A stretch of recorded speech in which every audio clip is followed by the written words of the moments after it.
Hello dear students, how are you? I hope आप सभी अच्छे होंगे। तो महर्षि गौतम शिक्षण संस्थान में आप सभी का स्वागत है। तो अब मैं 11th क्लास के लिए ग्रामर पोर्शन का रिपोर्टेड स्पीच के बारे में आपको बताने जा रहा हूँ, जिसमें 5 टाइप्स आपको दिए होते हैं। नंबर 1 होता है असर्टिव, नंबर 2 होता है इंट्रोगेटिव एंड नंबर 3 होता है imperative sentence. Okay,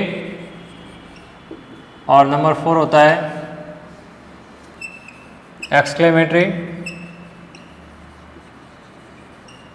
and number 5 optative. Okay, optative sentence, ये होते हैं 5 टाइप्स। मैंने आपको प्रीवियस वीडियोज में असर्टिव, इंट्रोगेटिव, ओके, और एक मैंने आपको इम्पेरेटिव के बारे में डिस्कस किया था। ओके, इस तरह से हम 5 टाइप्स करेंगे और उसमें रूल्स रेगुलेशंस भी जानेंगे कि कैसे क्या होता है। ओके, तो इन 5 टाइप्स में सबसे पहले हम करने जा रहे हैं एक्सक्लेमेटरी सेंटेंस। ओके, तो हम हेडिंग लेंगे एक्सक्लेमेटरी सेंटेंस। एक्सक्लेमेटरी सेंटेंस, जिसको हम कहेंगे विस्मयादिबोधक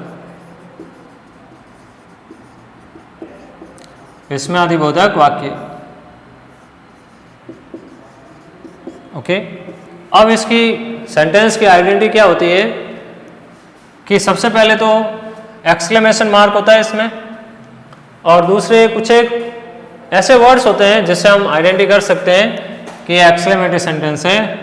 जैसे सेंटेंस में हमें हुर्रे दिया हो, ओके, अलास दिया हो, ओके, ब्रावो दिया हो, क्लियर, हाउ और व्हाट दिया हो, ओके, और एक दिया हो गुड हेवंस, गुड हेवंस। इनमें से कुछ भी हो तो वो सेंटेंस हमारे कौन से कहलाएंगे? एक्सक्लेमेटरी सेंटेंस कहलाएंगे। क्लियर? इसके बाद में हम रूल को देखें तो ये लिखेंगे कि जो रिपोर्टिंग वर्ब होती है, रिपोर्टिंग वर्ब जो सेंटेंस में लेफ्ट साइड में जो लिखा रहता है इन्वर्टेड कॉमास के बाहर का जो हिस्सा होता है उसको हम कहते हैं रिपोर्टिंग वर्ब। जहाँ पर लिखा होता है सैड लिखा होता है और सैड टू भी होता है। ओके, इसमें हम क्या करेंगे कि यहाँ पर हुर्रे लिखा है तो उसमें हम इस सैड या सैड टू की जगह क्या करेंगे, वहाँ पर हम इस हुर्रे को हटाकर वहाँ लिखेंगे exclaim with Joy, exclaim with Joy. Okay, कहाँ करेंगे? सैड और सैड टू के स्थान पर। अंडरस्टूड? तो ये हम यहां करेंगे एक्सक्लेम विद जॉय। उसके बाद में यदि आपके लिखा लास, तो जॉय जॉय क्यों लिखेंगे? क्योंकि हुर्रे जो है वो क्या शो करता है? खुशी।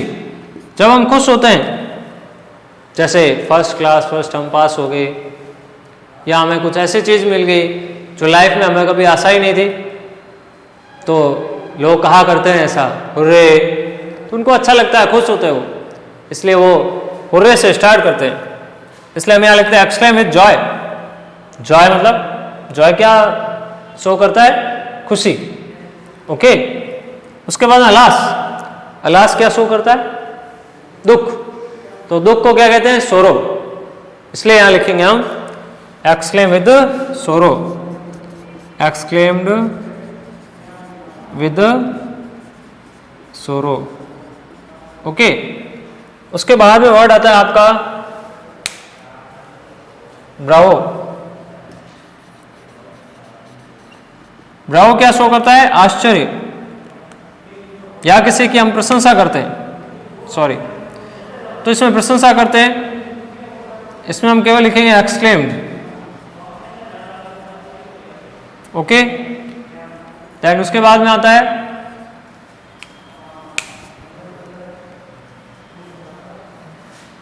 या ब्रावो में हम लिखते हैं प्रशंसा के लिए वर्ड लिखते हैं अपलाउडेड। क्या लिखते हैं? Applauded us saying, applauded us saying. Okay,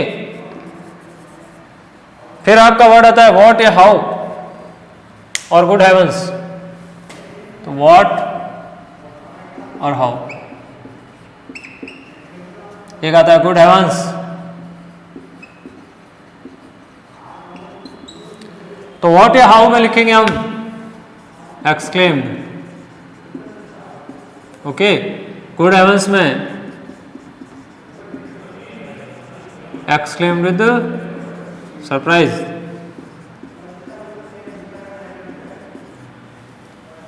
understood? ये इस तरह से हम बनाएंगे। तो ये हम किस में करेंगे? ये करेंगे हम आरवी में, सैड या सैड टू को हटाकर, और ये जितने भी वर्ड्स लिखे हैं मैंने ये सारे हटा देंगे हम। ये भी हट जाएगा, ये भी हट जाएंगे, ये भी हट जाएंगे, उनकी जगह हम ये लिखेंगे। क्लियर? अब यहां तक आ गया समझ में आपको? ओके, चलो हम आगे चलते हैं। अब जिसमें मैं लूंगा आपके लिए इन्वर्टेड कॉमास के लिए हम इसमें क्या करते हैं। तो हर सेंटेंस में, प्रीवियस वीडियोस में भी आपको मैंने बताया था कि हर सेंटेंस में सैड या सैड टू का सब में अलग अलग रहेगा और इन्वर्टेड कॉमास के लिए भी सब में अलग अलग रहेगा। ये चीज़ मैंने आपको प्रीवियस वीडियो में बताई थी, तो आई होप कि सबको पता होगा। ओके, अब मैं लेने जा रहा हूँ आपके लिए आगे का मैटर, जिसमें आपके है इन्वर्टेड कॉमास के लिए हमें क्या करना चाहिए। तो इन्वर्टेड कॉमास, इन्वर्टेड कॉमास को हटाना, रिमूविंग द इन्वर्टेड कॉमास, उसके लिए हम इसमें यूज करते हैं दैट। ओके, क्या यूज करते हैं? दैट। और लास्ट में किसका यूज करते हैं? फुल स्टॉप का। क्लियर है? अब यदि सेंटेंस देखें तो सेंटेंस कैसे आते हैं इसमें? जैसे number 1 sentence, he sad, hurray, hurray, I have won this match. Okay, second sentence is she said, alas, he is ruined. Okay, third sentence, Rahul said, good heavens, good heavens, I have dropped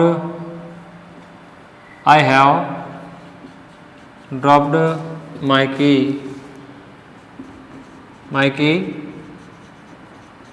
somewhere. Okay, number 4 sentence, अब ये hurray का हो गया, alas का हो गया, good heavens का भी हो गया। ओके, देन उसके बाद में हम लिखते हैं Bravo, he said, Bravo,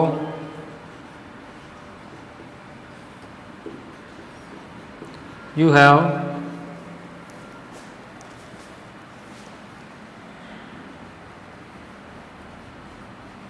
done well.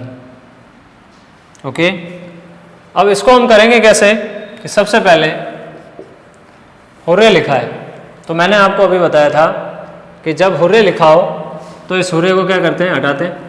Okay, इसको भी हटाते हैं, लेकिन इसकी जगह हम करेंगे क्या, तो हुर्रे के लिए हम क्या करते हैं, जब भी कहीं हुर्रे लिखा है तो इसकी जगह पे हम करते हैं एक्सक्लेम विद जॉय। क्लियर? तो यहां भी हम क्या लिखेंगे, एक्सक्लेम विद जॉय। तो ही एक्सक्लेम्ड विद जॉय। समझ में आया आपको कैसे किया मैंने? ही का ही लिखा, एक्सक्लेम विद जॉय सैड के स्थान पे किया, हुर्रे हट जाता है। अब आगे देखते हैं, आई कौन सा person, first person, first person, second person, third person. मैंने आपको बता रखा है कि हमेशा जब भी पर्सन आए, प्रोनाउन आए, तो उनको हम किसके बेस पे चेंज करेंगे, सन के बेस पे। तो वापस मैं रिपीट कर रहा हूँ ताकि आपको वापस रिमाइंड आए और शायद धीरे धीरे याद भी हो जाए। एस का मतलब फुल फॉर्म मैंने क्या बताई थी आपको, subject. Okay, O means object, N होता है नो चेंज। तो थर्ड पर्सन का भी चेंज नहीं होता है, ये आपको विशेष ध्यान रखना होगा। थर्ड पर्सन जैसा है वैसा ही लिखते हैं हम। अब कॉमा हटाने के लिए या एक्सक्लेमेशन मार्क हटाने के लिए हम यहाँ पर क्या लिखते हैं, दैट। क्लियर? दैट के बाद में आगे चलते हैं हम। आगे लिखा आई, आई कौन सा पर्सन, आई है फर्स्ट पर्सन, फर्स्ट पर्सन के लिए सब्जेक्ट। ओके, सब्जेक्ट कौन है हमारा, सब्जेक्ट है ही, तो आई की जगह क्या लिखेंगे हम, ही। समझ में आ रहा है आपको? इस तरह से हम प्रोनाउन भी चेंज करते रहेंगे और टेंस भी। अब आता हूं मैं टेंस में, यहाँ लिखा है हैव। तो बात ये आती है कि हैज हैव किस में चेंज होते हैं, हैज हैव चेंज होते हैं हैड में, ये हैड, इसलिए यहाँ पर हैव की जगह आएगा हैड ऑन। दिस का क्या होगा, दैट, दैट मैच, तो दिस का दैट हो जाता है। शायद आपको ध्यान होगा जो मैंने लास्ट चार्ट लिखाया था, थर्ड चार्ट, तीनों चार्टों में से, ठीक है ना। शी सेड, अलास, अलास के लिए, अलास के लिए क्या बताया मैंने, एक्सक्लेम विद सोरो। शी एक्सक्लेम्ड विद सोरो, ठीक है। कॉमा हटाने के लिए दैट। समझ में आ रहा है क्या हटाया हम लोगों ने, सैड, अलास। ओके, ही कौन सा पर्सन है, he is a third person, third person no change, तो क्या रहेगा, ही का ही। इज आर एम किस में चेंज होते हैं, वॉज वर में, इसलिए ही वॉज रियन। ओके, आ गया समझ में आपको? इस तरह से आप एक्सक्लेमेटरी सेंटेंस बनाते जाओगे। फिर क्या लिखा मैंने, गुड हेवंस, तो राहुल सैड, सैड की जगह क्या लिखेंगे हम, मैंने क्या बताया था अभी, गुड हेवंस के लिए, गुड हेवंस के लिए बताया था आपको exclaim with surprise, exclaimed with surprise, ठीक है। कॉमा हटाने के लिए दैट, जैसा कि रूल में मैंने आपको बताया था कि ये हट जाता है, ये भी हट जाता है। ओके, तो Rahul exclaim with surprise that, I कौन सा पर्सन है, फर्स्ट पर्सन, और फर्स्ट पर्सन के लिए हम देखते हैं सब्जेक्ट। सब्जेक्ट कौन है हमारा, सब्जेक्ट है राहुल, तो राहुल के लिए ही। ओके, आ रहा है समझ में? ओके, हैज हैव किस में चेंज होते हैं, हैड में, तो ही हैड ड्रॉप्ड, माई कौन सा पर्सन है, माई है फर्स्ट पर्सन, सब्जेक्ट कौन है, राहुल। तो माई क्या है? माई पॉजेसिव है किसका? आई का। आई मी माई। तो ये है सब्जेक्ट, ये ऑब्जेक्ट, ये पॉजेसिव। पॉजेसिव फॉर्म है। पॉजेसिव यानी अधिकार, अधिकार में रहने वाली। माई यानी मेरा।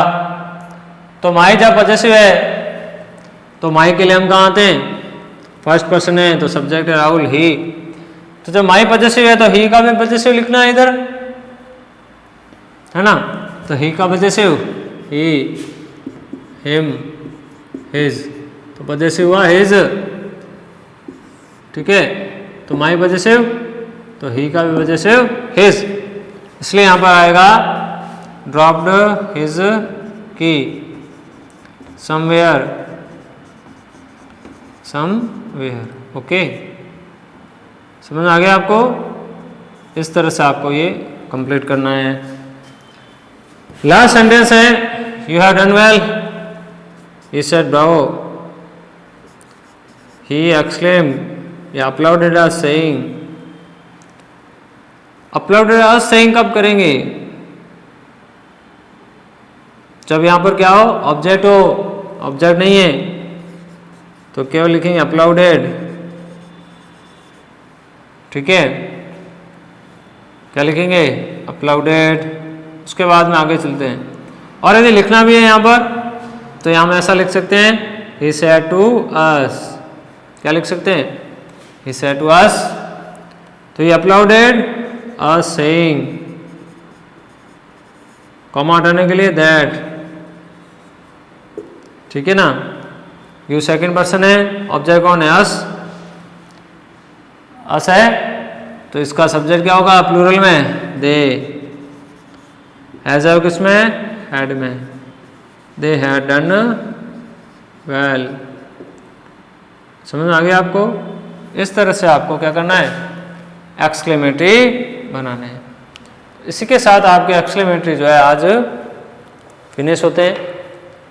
इसके बाद में इसके और भी टाइप्स है जिसमें आपके ऑप्टेटिव आएंगे, इम्पेरेटिव आएंगे, है ना।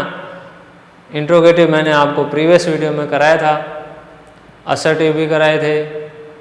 ओके, यदि किसी के पास नोटेड नहीं है तो उसका तो मैं कुछ कह नहीं सकता हूँ। जिन बच्चों में नोट किया है वो तो रिवाइज कर सकते हैं और रिवाइज करके अपने आप को ग्रामर पोर्शन में तैयार कर सकते हैं। इसलिए मैं हमेशा से आपको यही सजेशन देता रहता हूँ कि पेन और कॉपी अपने पास रखें और नोट करते रहें। उससे क्या होगा? उससे आपके सारे ये रूल्स वगैरह सारे क्या होंगे? याद रहेंगे, है ना। तो हल्का सा मैं आपको ऑप्टेटिव के बारे में बताना चाहूँगा कि ऑप्टेटिव सेंटेंस क्या होते हैं और इनकी पहचान क्या होती है। इस बारे में मैं आपको अभी बताता हूँ, ठीक है ना। तो ऑप्टेटिव होते हैं आशावादी और इसकी आइडेंटिटी होती है कि ये मे से स्टार्ट होते हैं। MAY में, MAY में, ओके। और लास्ट में होता है एक्सक्लेमेशन मार्क। क्या होता है? Exclamation mark. तो मैं कुछ पहचान बता देता हूँ, ओके। में इन्वर्टेड कॉमास के अंदर यानी रिपोर्टेड स्पीच। अब हम हेडिंग जैसे लिखते हैं यहाँ पर कि ऑप्टेटिव सेंटेंस। क्या लिखते हैं? Optative sentence. तो इस ऑप्टेटिव सेंटेंस की आइडेंटिटी होती है कि ये मे से स्टार्ट होते हैं, लास्ट में क्या होता है? Exclamation mark, okay. तो ये क्या रहता है? डायरेक्ट सेंटेंस रहता है। क्या रहता है? तो ये आइडेंटिटी मैं आपको बता रहा हूँ डायरेक्ट सेंटेंस की। क्लियर है? इनडायरेक्ट में हम फुल स्टॉप लगाते हैं। इसका जब इनडायरेक्ट बनाएंगे तो इसमें क्या लगाएंगे? Full stop, okay. अब बात ये आती है कि हम यहाँ पर जो सैड और सैड टू होता है उसको हम चेंज क्या करेंगे? उसको चेंज करते हैं विश्ड में, ओके, गॉड लिखा है तो प्रेड में क्लियर है, इस तरह से हम चेंज करते हैं और स्टार्टिंग होता है मे से और लास्ट में इनडायरेक्ट में क्या आता है, फुल स्टॉप। क्लियर है, इस तरह से। आज के लिए मैं आपको इतना ही बताना चाहूँगा और आपसे मैं ये कहना चाहूँगा कि आप जितना भी काम कर रहा है एक बार रिवाइज करें, उनको वापस देखें और सेंटेंस की प्रैक्टिस भी करें। Okay, thank you.